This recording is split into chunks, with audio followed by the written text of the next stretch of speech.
We have also a law in the Philippines under the Labor Code, under Article 248, I think, paragraph C, saying that regular jobs being performed by union members cannot be contract out, especially so if the action of the management in contracting out would unnecessarily restrain or coerce the workers who belong to the bargaining unit and members of the union, who coerce them in their exercise of self-organization. But on that particular period, 2009, instead of a reward from the sacrifice the employees have given the company for a 10-year period, the company actually was embarking on a massive restructuring program. They call that outsourcing, spin-off, and that would eventually lead to the contractualization of jobs. So the issue here actually is, it's the outsourcing. But the outsourcing program in Philippine Airlines is so different with the others that's happening maybe around the world.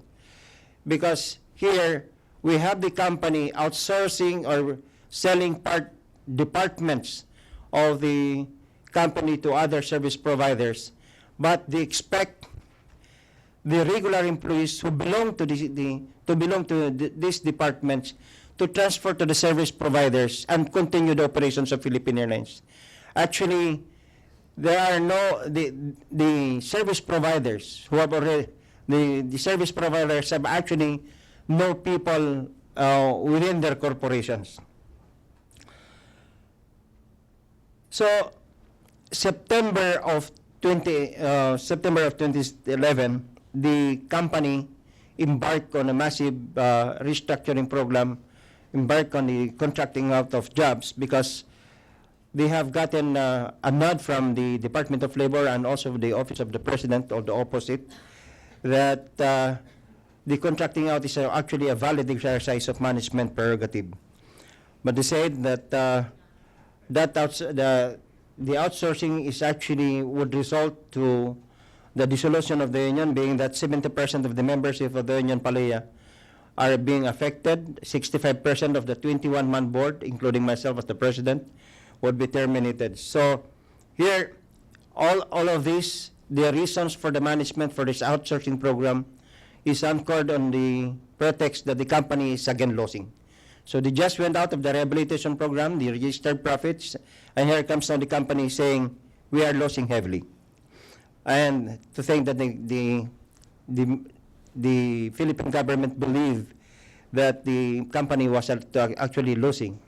But we have gotten a financial statement by the company for the year 2010 and 2011 that the company actually registered a comprehensive profit. When I say comprehensive profit, it means that it is profit after paying all these taxes, all these obligations, financial obligations. The company was able to register a comprehensive profit of $72.5 million US dollars. Translated or maybe converted into the Philippine currency, that would mean around 3 billion pesos at the rate of 42.50. We have filed a petition for certiorari questioning the decision of the Department of Labor and the affirmation made by the Office of the President. The case now is pending before the Court of Appeals. But even pending or sub judice, pending final judicial resolution, still the company, Philippine Airlines, prematurely and illegally terminated around 2,600 employees. And from September 27, when we staged that protest action, we have maintained a protest camp somewhere outside the airport in front of our in-flight center, and we have managed to sustain that until to date. Now, what might be the relevance of the protest action? If you see the protest camp of the Palayans, it is so different with the traditional ones, where you see picketers, because the picket camp is now transformed to a people's camp, where other union organizations, workers, even students, even members of the clergy, the academy, and all sorts of workers or civic organizations in the Philippines come to join us in the protest camp. In fact, we have been doing some seminars, education seminars to other workers who have maybe in one way or the other have learned from the experience of the union. So instead of just maintaining the camp as a protest camp, we've made use of that as an avenue and a venue for other workers, especially the unorganized, to organize them. And we have conducted lectures to them. We have also at the aviation sectors, like we have one airline whose workers are also agency workers or contractual workers.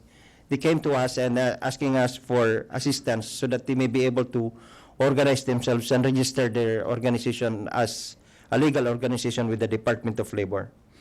Now I would say that the Palea struggle is so relevant because of the struggle of the union on against contractualization. At least the whole labor movement, if not 100%, maybe 95% of the whole labor movement, have actually coalesced themselves, and we have become as though the catalyst in bringing about the unity of the labor movement. In fact, yesterday, it's May 1, yesterday in the Philippines, we had a big rally there attended by more than 40 labor centers and labor federations.